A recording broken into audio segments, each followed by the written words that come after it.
ಆಕಾಶವಾಣಿ ಪ್ರಾಯೋಜಿತ ಸರಣಿ ಕಾರ್ಯಕ್ರಮ ತಂತ್ರಜ್ಞಾನ ತರಂಗ ಸಿಡ್ಯಾಕ್ ಜೊತೆ ಪ್ರಾಯೋಜಕರು CDAC Bengaluru. CDAC centre for development of advanced computing Bharat ಸರ್ಕಾರದ ministry of electronics and information technology ಅಡಿಯಲ್ಲಿ ಕಾರ್ಯನಿರ್ವಹಿಸುವ ದೇಶದ ಪ್ರಮುಖ ಸಂಶೋಧನೆ ಮತ್ತು ತಂತ್ರಜ್ಞಾನ ಅಭಿವೃದ್ಧಿ ಸಂಸ್ಥೆ. 3 ದಶಕಗಳಿಗಿಂತ ಹೆಚ್ಚು ಕಾಲದಿಂದ super computing, cyber security, artificial intelligence, quantum computing ಹಾಗೂ high performance computing, VLSI design, internet of things, AI systems ಹಾಗೂ ಕ್ವಾಂಟಮ್ ಟೆಕ್ನಾಲಜೀಸ್ ಕ್ಷೇತ್ರಗಳಲ್ಲಿ ಸಿಡ್ಯಾಕ್ ಬೆಂಗಳೂರು ಮಹತ್ವದ ಸಾಧನೆ ಮಾಡುತ್ತಿದೆ. ಭಾರತದ ಹೆಮ್ಮೆಯ ಪರಂ ಸೂಪರ್ ಕಂಪ್ಯೂಟರ್ಸ್ ಅಭಿವೃದ್ಧಿಯಲ್ಲಿ ಸಿಡ್ಯಾಕ್ ಬೆಂಗಳೂರು ಪ್ರಮುಖ ಪಾತ್ರ ವಹಿಸಿದೆ. ತಂತ್ರಜ್ಞಾನ ನಿರ್ಮಾಣದಿಂದ ಪ್ರತಿಭೆಗಳ ರೂಪಿಸುವವರೆಗೆ ಸಿಡ್ಯಾಕ್ ಬೆಂಗಳೂರು ಭಾರತದ ಡಿಜಿಟಲ್ ಭವಿಷ್ಯಕ್ಕೆ ಬಲವಾದ ಹೆಜ್ಜೆ ಇಡುತ್ತಿದೆ. ಇದು ಸಿಡ್ಯಾಕ್ ಬೆಂಗಳೂರಿನ ವಿಶೇಷ ಕಾರ್ಯಕ್ರಮ. ತಂತ್ರಜ್ಞಾನಕ್ಕೆ ದಿಕ್ಕು ನೀಡುತ್ತಾ ಪ್ರತಿಭೆಗಳಿಗೆ ಶಕ್ತಿ ತುಂಬುತ್ತಿರುವ ಸಂಸ್ಥೆ. ಭಾರತದ ಸೂಪರ್ ಕಂಪ್ಯೂಟರ್ಸ್ ಅಭಿವೃದ್ಧಿಯ ಹಿನ್ನೆಲೆ ಕುರಿತು ಕಾರ್ಯಕ್ರಮದಲ್ಲಿ ಭಾಗವಹಿಸ್ತಾ ಇದ್ದಾರೆ Deepika HV, scientist F, associate project director, CDAC Bengaluru. ಆತ್ಮೀಯ ಕೇಳುಗರಿಗೆಲ್ಲ ನಮಸ್ಕಾರ. ಪ್ರತಿದಿನ ಬೆಳಗ್ಗೆ ನಮ್ಮಲ್ಲಿ ಹಲವರು ತಮ್ಮ ಮೊಬೈಲ್ ಫೋನ್ನಲ್ಲಿ ನಾಳೆಯ ಹವಾಮಾನವನ್ನ ನೋಡ್ತೇವೆ. ರೈತರು ಮಳೆಯ ಮುನ್ಸೂಚನೆಯ ಆಧಾರದ ಮೇಲೆ ಬಿತ್ತನೆಗೆ ಯೋಜನೆ ರೂಪಿಸ್ತಾ ಇರ್ತಾರೆ. ಇಂಜಿನಿಯರ್ಗಳು ಹೆಚ್ಚು ಸುರಕ್ಷಿತ ವಿಮಾನಗಳು ಮತ್ತು ಕಾರುಗಳನ್ನ ವಿನ್ಯಾಸಗೊಳಿಸ್ತಾ ಇದ್ದಾರೆ. ಕೃತಕ ಬುದ್ಧಿಮತ್ತೆ ನಮ್ಮ ದೈನಂದಿನ ಜೀವನದ ಭಾಗವಾಗ್ತಾ ಇದೆ. ಆದ್ರೆ ನೀವು ಯಾವಾಗ್ಲಾದ್ರೂ ಯೋಚನೆ ಮಾಡಿದೀರಾ ಇಷ್ಟೊಂದು ದೊಡ್ಡ ಸಮಸ್ಯೆಗಳನ್ನ ಯಾವ ರೀತಿ ಕಂಪ್ಯೂಟರ್ ಪರಿಹರಿಸ್ತಾ ಇದೆ ಅಂತ? ಖಂಡಿತವಾಗಿಯೂ ಅದು ನಮ್ಮ ಮೇಜಿನ ಮೇಲಿರುವ ಕಂಪ್ಯೂಟರು ಅಲ್ಲ, ನಮ್ಮ ತೊಡೆಯ ಮೇಲಿರುವ ಲ್ಯಾಪ್ಟಾಪು ಅಲ್ಲ. ಈ ಅನೇಕ ಸಾಧನೆಗಳ ಹಿಂದೆ ಸೂಪರ್ ಕಂಪ್ಯೂಟರ್ ಅನ್ನೋ ಅಸಾಧಾರಣ ಯಂತ್ರ ಇದೆ. ಇಂದು ಭಾರತ ಈ ಅದ್ಭುತ ಯಂತ್ರಗಳನ್ನ ಹೇಗ್ ನಿರ್ಮಿಸ್ತು ಮತ್ತು ಸಿಡ್ಯಾಕ್ ಬೆಂಗಳೂರು ಈ ಪಯಣಕ್ಕೆ ಹೇಗ್ ಕೊಡುಗೆ ನೀಡ್ತಾ ಇದೆ ಅನ್ನೋದನ್ನ ಈಗ ಕಾರ್ಯಕ್ರಮದಲ್ಲಿ ತಿಳ್ಕೊಳ್ಳೋಣ. ಈ ಎಲ್ಲ ವಿಷಯವನ್ನ ತಿಳಿಸೋದಕ್ಕೆ ನಮ್ಮ ಜೊತೆಯಾಗಿದ್ದಾರೆ Deepika HV, scientist F, associate project director, CDAC Bengaluru. ನಮಸ್ಕಾರ, ಕಾರ್ಯಕ್ರಮಕ್ಕೆ ಸ್ವಾಗತ. ನಮಸ್ಕಾರ ಮೇಡಮ್. ಕಂಪ್ಯೂಟರ್ ಅಂದ್ರೆ ನಮ್ಮೆಲ್ಲರಿಗೂ ಗೊತ್ತಿದೆ. ಆದ್ರೆ ಈ ಸೂಪರ್ ಕಂಪ್ಯೂಟರ್ ಅಥವಾ ನೀವು ಹೇಳ್ತಿರಲ್ಲ HPC, ಹೀಗಂದ್ರೆ ಏನು? ಸರಳವಾದ ಉದಾಹರಣೆಯೊಂದಿಗೆ ವಿವರಿಸ್ತೀನಿ. ಒಬ್ಬ ವ್ಯಕ್ತಿಗೆ ಅಕ್ಕಿ ಕಾಳುಗಳನ್ನು ಲೆಕ್ಕ ಮಾಡಲು ಕೊಟ್ರೆ ತಿಂಗಳುಗಳೇ ಬೇಕಾಗುತ್ತೆ. ಇದೇ ಕೆಲಸವನ್ನು 100 ಜನರು ಒಂದೊಂದು ಸಣ್ಣ ಭಾಗವನ್ನಷ್ಟೇ ಎಣಿಸಿ ಅದನ್ನು ಒಟ್ಟಾಗಿ ಕೂಡಿದರೆ, ಅಂದ್ರೆ ಅಡಿಷನ್ ಮಾಡಿದ್ರೆ ಅದೇ ಕೆಲಸ ಬಹಳ ವೇಗವಾಗಿ ಮುಗಿಯುತ್ತೆ. ಸೂಪರ್ ಕಂಪ್ಯೂಟರ್ ಕೂಡ ಇದೇ ರೀತಿಯಲ್ಲಿ ಕೆಲಸ ಮಾಡುತ್ತದೆ. ಒಂದು ಸರ್ವರ್ ಅಥವಾ ಕಂಪ್ಯೂಟರ್ ಈ ಸಮಸ್ಯೆಯನ್ನು ಪರಿಹರಿಸಲು ಪ್ರಯತ್ನಿಸುವ ಬದಲು ಈ 100 ಸರ್ವರ್ಗಳು ಒಂದೇ ಸಮಯದಲ್ಲಿ ಒಟ್ಟಾಗಿ ಕೆಲಸ ಮಾಡಿ ಒಂದು ದೊಡ್ಡ ಸಮಸ್ಯೆಯನ್ನು ಪರಿಹರಿಸುತ್ತೆ. 100 ಕಂಪ್ಯೂಟರ್ಗಳು ಒಟ್ಟಾಗಿ ಕೆಲಸ ಮಾಡುವಂತೆ ಮಾಡುವ ತಂತ್ರಜ್ಞಾನವನ್ನು ಹೈ ಪರ್ಫಾರ್ಮೆನ್ಸ್ ಕಂಪ್ಯೂಟಿಂಗ್ ಅಥವಾ HPC ಎಂದು ಕರೆಯುತ್ತೇವೆ ನಾವು. ಸರಳವಾಗಿ ಹೇಳೋದಿದ್ರೆ HPC ಎಂಬುದು ತಂತ್ರಜ್ಞಾನ. ಈ HPC ತಂತ್ರಜ್ಞಾನವನ್ನು ಬಳಸಿ ನಿರ್ಮಿಸಲಾದ ಯಂತ್ರವೇ ಸೂಪರ್ ಕಂಪ್ಯೂಟರ್. ಆದ್ರೆ ಸಾಮಾನ್ಯ ಜನರು ಈ ಸೂಪರ್ ಕಂಪ್ಯೂಟರ್ಗಳ ಬಗ್ಗೆ ತಿಳ್ಕೋಬೇಕು ಅನ್ನೋದು ಯಾಕೆ ಮುಖ್ಯ ಆಗತ್ತೆ? ಒಂದು ಉತ್ತಮ ಪ್ರಶ್ನೆ. ಬಹಳ ಜನರು ಯಾವಾಗ್ಲೂ ಅಂದ್ಕೊಳ್ಳೋದು ಸೂಪರ್ ಕಂಪ್ಯೂಟರ್ ನಾವೇನ್ ಬಳಸೋದಿಲ್ಲ, ನಮ್ಗೆ ಅದಕ್ಕೂ ಸಂಬಂಧ ಇಲ್ಲ ಅಂತ. ಆದರೆ ವಾಸ್ತವದಲ್ಲಿ ಸೂಪರ್ ಕಂಪ್ಯೂಟರ್ ನಲ್ಲಿ ನಡೆಯುವ ಗಣನೆಗಳಿಂದ ದೊರೆಯುವ ಫಲಿತಾಂಶಗಳನ್ನು ನಾವು ಬಹುತೇಕ ಪ್ರತಿ ದಿನ ಉಪಯೋಗಿಸ್ತಾ ಇದ್ದೀವಿ. ಉದಾಹರಣೆ, ನಾಳೆಯ ಹವಾಮಾನ ತಿಳಿದುಕೊಳ್ಳಲು, ಪ್ರವಾಹ ಅಥವಾ ಚಂಡಮಾರುತದ ಮುನ್ಸೂಚನೆ ಪಡೆಯಲು, ಗೂಗಲ್ ಮ್ಯಾಪ್ ಬಳಸಿ ಪ್ರಯಾಣ ಮಾಡಿದಾಗ, ಆನ್ಲೈನ್ ನಲ್ಲಿ ವಸ್ತುಗಳನ್ನು ಖರೀದಿಸಿದಾಗ, UPI ಅಥವಾ ಆನ್ಲೈನ್ ಬ್ಯಾಂಕಿಂಗ್ ಮಾಡಿದಾಗ, ಆಸ್ಪತ್ರೆಯಲ್ಲಿ ಚಿಕಿತ್ಸೆ ಪಡೆದಾಗ ಬಳಸುವ ಮಾತ್ರೆ ಮತ್ತು ಇಂಜೆಕ್ಷನ್ ಅನ್ವೇಷಣೆಯಲ್ಲಿ, ಮೊಬೈಲ್ ನೆಟ್ವರ್ಕ್ ಬಳಸಿದಾಗ ದೊರೆಯುವ ಅನ್ಇಂಟರಪ್ಟೆಡ್ ಸರ್ವಿಸ್, ನಾವು ಉಪಯೋಗಿಸುವ ಕಾರು ಅಥವಾ ಬೈಕಿನ ವಿನ್ಯಾಸ ಮಾಡಲು, ಸಿನಿಮಾದಲ್ಲಿ VFX ತಂತ್ರಜ್ಞಾನದಲ್ಲಿ, ಪೆಟ್ರೋಲ್ ಹಾಗೂ ನೈಸರ್ಗಿಕ ಅನಿಲ ಸಂಶೋಧನೆ ಮಾಡಲು ಸೂಪರ್ ಕಂಪ್ಯೂಟರ್ಗಳನ್ನು ಬಳಸಲಾಗುತ್ತೆ. ಕಂಪ್ಯೂಟರ್ ಬಗ್ಗೆ ತಿಳ್ಕೊಂಡ್ವಿ, ಸೂಪರ್ ಕಂಪ್ಯೂಟರ್ ಬಗ್ಗೆ ಹೇಳ್ತಾ ಇದ್ದೀರಾ. ಆದ್ರೆ ನಮ್ಮ ಭಾರತದಲ್ಲಿ ಸೂಪರ್ ಕಂಪ್ಯೂಟಿಂಗ್ ಪಯಣ ಹೇಗೆ ಆರಂಭ ಆಯ್ತು? ಇದು ಭಾರತದ ಒಂದು ಪ್ರೇರಣಾದಾಯಕ ತಂತ್ರಜ್ಞಾನ ಕಥೆಗಳಲ್ಲಿ ಒಂದು.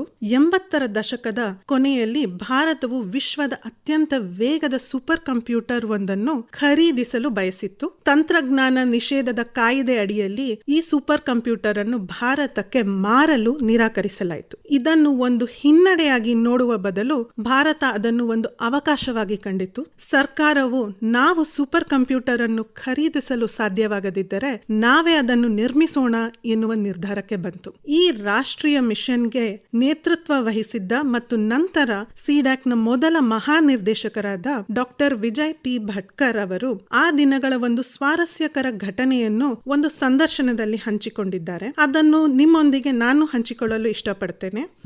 ಆಗಿನ ಪ್ರಧಾನಮಂತ್ರಿ ಶ್ರೀ ರಾಜೀವ್ ಗಾಂಧಿ ಅವರು 3 ಮಹತ್ವದ ಪ್ರಶ್ನೆಗಳನ್ನು ಕೇಳಿದ್ರಂತೆ. ಮೊದಲನೇದು, ಭಾರತವು ತನ್ನದೇ ಆದ ಸೂಪರ್ ಕಂಪ್ಯೂಟರ್ ಅನ್ನು ನಿರ್ಮಿಸಬಹುದೇ ಅಂತ.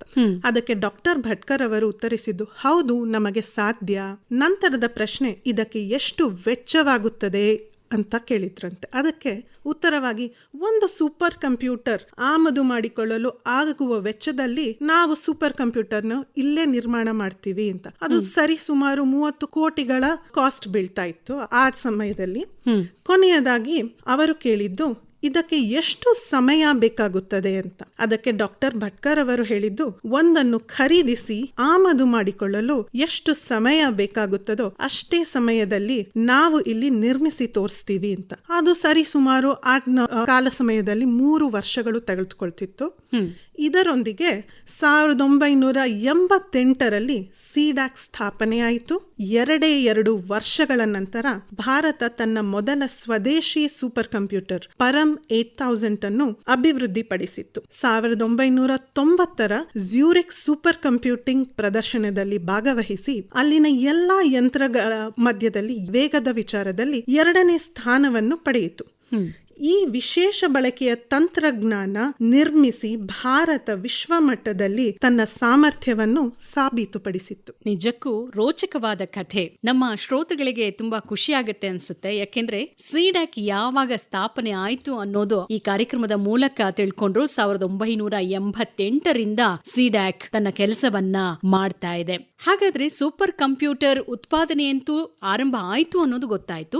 ಆಗಿನಿಂದ ಇಲ್ಲಿವರೆಗೆ ಭಾರತ ಹೇಗೆ ತನ್ನ ಪ್ರಗತಿಯನ್ನ ಸಾಧಿಸಿದೆ? ಪರಂ 8000 ಕೇವಲ ಆರಂಭವಾಗಿತ್ತು ಅಷ್ಟೇ.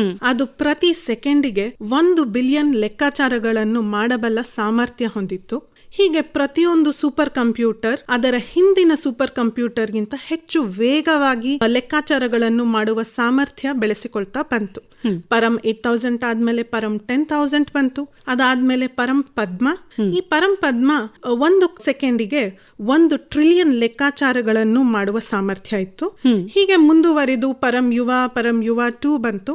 ಈಗ ಇಂದು ನ್ಯಾಷನಲ್ ಸೂಪರ್ ಕಂಪ್ಯೂಟಿಂಗ್ ಮಿಷನ್ ಅಡಿಯಲ್ಲಿ ಪರಂ ರುದ್ರ ಸೂಪರ್ ಕಂಪ್ಯೂಟರ್ನ ಒಂದು ಅವತರಣಿಕೆ ಪ್ರತಿ ಸೆಕೆಂಡಿಗೆ 30,000 ಟ್ರಿಲಿಯನ್ ಲೆಕ್ಕಾಚಾರಗಳನ್ನು ಮಾಡಬಲ್ಲ ಸಾಮರ್ಥ್ಯ ಹೊಂದಿದೆ. ಈ ಪಯಣವು ದೇಶದೊಳಗೆ ಅತ್ಯಾಧುನಿಕ ತಂತ್ರಜ್ಞಾನಗಳನ್ನು ಅಭಿವೃದ್ಧಿಪಡಿಸುವಲ್ಲಿ ಭಾರತದ ಹೆಚ್ಚುತ್ತಿರುವ ಆತ್ಮವಿಶ್ವಾಸವನ್ನು ಪ್ರತಿಬಿಂಬಿಸುತ್ತೆ.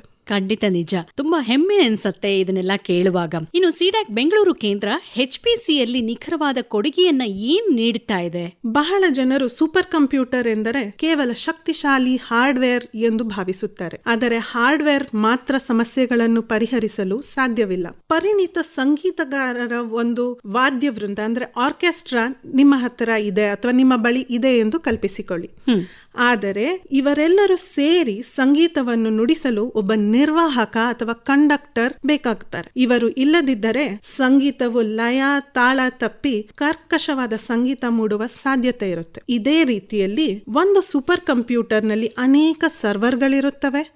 ಸಿಸ್ಟಮ್ ಸಾಫ್ಟ್ವೇರ್ ಅದರ ನಿರ್ವಾಹಕರಂತೆ ಕಾರ್ಯನಿರ್ವಹಿಸಿ ಪ್ರತಿಯೊಂದು ಸರ್ವರ್ ಏನು ಮಾಡಬೇಕು, ಯಾವಾಗ ಮಾಡಬೇಕು ಮತ್ತು ಹೇಗೆ ಒಟ್ಟಾಗಿ ಕೆಲಸ ಮಾಡಬೇಕು ಎಂಬುದನ್ನು ಮ್ಯಾನೇಜ್ ಮಾಡುತ್ತೆ. ಸುಮಾರು 4 ದಶಕಗಳ ಕಾಲದಿಂದ ಪರಂ ಸೂಪರ್ ಕಂಪ್ಯೂಟರ್ಗಳಿಗಾಗಿ ಈ ಬುದ್ಧಿವಂತ ಸಿಸ್ಟಮ್ ಸಾಫ್ಟ್ವೇರ್ ಅಭಿವೃದ್ಧಿಪಡಿಸುವುದು ಸಿಡ್ಯಾಕ್ ಬೆಂಗಳೂರಿನ ಪ್ರಮುಖ ಕೊಡುಗೆಗಳಲ್ಲಿ ಒಂದಾಗಿದೆ. ಇದ ನಂತರ ನಾವು ಗರುಡ ಗ್ರಿಡ್ ಕಂಪ್ಯೂಟಿಂಗ್ ಮೂಲಕ ದೇಶದ 17 ನಗರಗಳ 45 ಸಂಸ್ಥೆಗಳ ಸೂಪರ್ ಕಂಪ್ಯೂಟರ್ ಅಥವಾ ಟೆಲಿಸ್ಕೋಪ್ ನಂತಹ ವಿಶೇಷ ಯಂತ್ರ ಮತ್ತು ಇತ್ಯಾದಿ ಗಣಕ ಸಂಪನ್ಮೂಲಗಳನ್ನು ಒಂದೇ ಜಾಲದ ಮೂಲಕ ಸಂಪರ್ಕಿಸಿ ದೇಶದ ದೊಡ್ಡ ಮತ್ತು ಏಕೈಕ ಪ್ಲಾಟ್ಫಾರ್ಮ್ ವ್ಯವಸ್ಥೆ ಒದಗಿಸಿದ ಯಶಸ್ಸು ಸಿಡ್ಯಾಕ್ ಬೆಂಗಳೂರು ಕೇಂದ್ರದ್ದು. ಸರಳವಾಗಿ ಹೇಳೋದಾದ್ರೆ, ಹೇಗೆ ಪವರ್ ಗ್ರಿಡ್ ದೇಶದ ವಿವಿಧ ವಿದ್ಯುತ್ ಉತ್ಪಾದನಾ ಕೇಂದ್ರಗಳನ್ನು ಸಂಪರ್ಕಿಸಿ ನಮ್ಮ ಮನೆಗೆ ವಿದ್ಯುತ್ ತಲುಪಿಸುತ್ತೋ, ಹಾಗೆ ಈ ಗ್ರಿಡ್ ಗರುಡ ದೇಶದ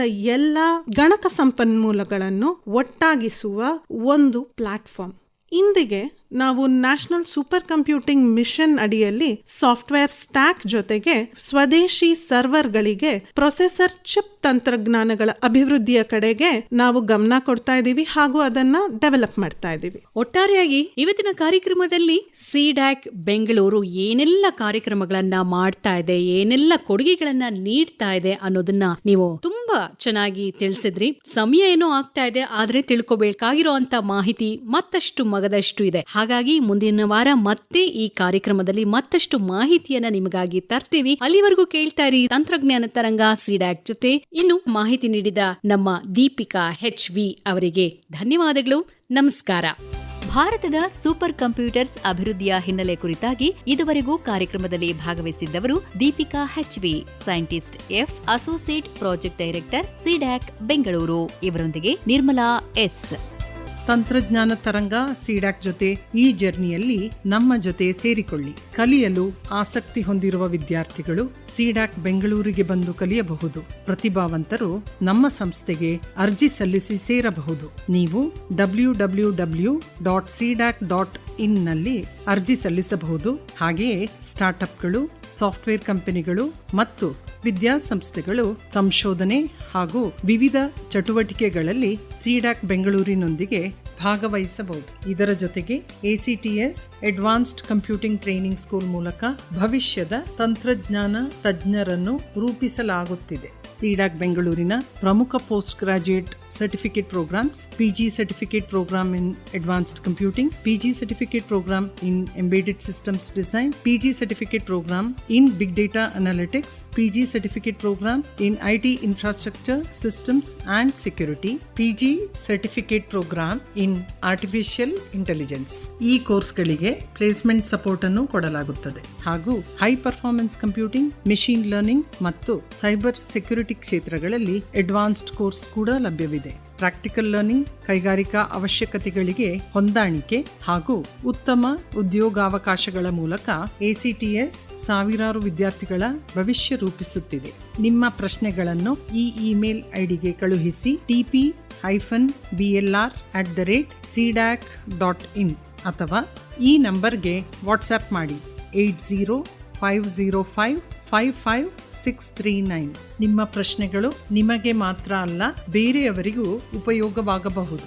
ಒಂದು ನೀರಿನ ಹನಿ ಅಲೆಯನ್ನು ಸೃಷ್ಟಿಸುತ್ತದೆ. ಅಲೆಯು ಒಂದು ತರಂಗವಾಗುತ್ತದೆ. ತರಂಗವು ತೀರವನ್ನೇ ಬದಲಾಯಿಸಬಹುದು. ಒಟ್ಟಿಗೆ ಕಲಿಯೋಣ, ಒಟ್ಟಿಗೆ ಬೆಳೆಯೋಣ ಮತ್ತು ತಂತ್ರಜ್ಞಾನ ತರಂಗದ ಒಟ್ಟಿಗೆ ಮುಂದೆ ಸಾಗೋಣ. ಧನ್ಯವಾದಗಳು. ಇದುವರೆಗೂ ತಂತ್ರಜ್ಞಾನ ತರಂಗ ಸಿಡ್ಯಾಕ್ ಜೊತೆ ಪ್ರಾಯೋಜಿತ ಸರಣಿ ಕಾರ್ಯಕ್ರಮ ಕೇಳಿದಿರಿ. ಈ ಕಾರ್ಯಕ್ರಮದ ಪ್ರಾಯೋಜಕರು ಸಿಡ್ಯಾಕ್ ಬೆಂಗಳೂರು. ಈ ಕಾರ್ಯಕ್ರಮ ಆಕಾಶವಾಣಿ ಬೆಂಗಳೂರು ವಾಣಿಜ್ಯ ಪ್ರಸಾರ ಕೇಂದ್ರದ ಕೊಡುಗೆ.